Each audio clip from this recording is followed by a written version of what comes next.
Well, Victor Namra, former President Donald Trump, sharply escalated his attacks on Vice President Kamala Harris Saturday night at a rally in Minnesota as he continues to workshop new lines in an effort to define her. He claimed that she is more radically liberal and worse than President Joe Biden, and he also tried to focus his attacks on her policy positions when it comes to immigration, crime, inflation, all areas where the Trump campaign believes Republicans poll better than Democrats. Now, one thing I found very interesting was that Donald Trump said many people had argued to him that they thought he would perhaps be nicer after the assassination attempt on his life. And he later joked that he actually thinks he could be worse. Take a listen to some of the attacks on Harris.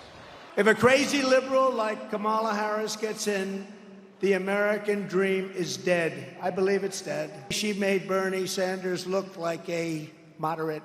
Now, Victor Namra, I also want you to watch this moment where he was about to attack and mock Joe Biden, and then he stopped himself abruptly, arguing that it might be a waste of time. Take a look. And I don't want to waste a lot of time because it's over now, right? He's gone. I told you he would be. I told you he wasn't going to make it.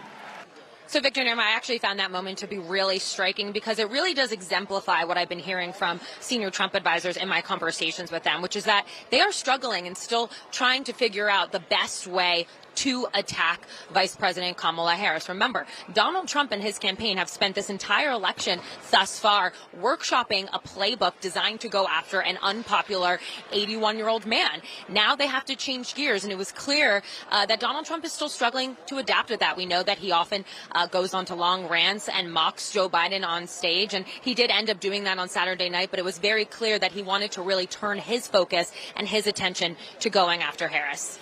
Elena Treen, CNN, St. Cloud, Minnesota.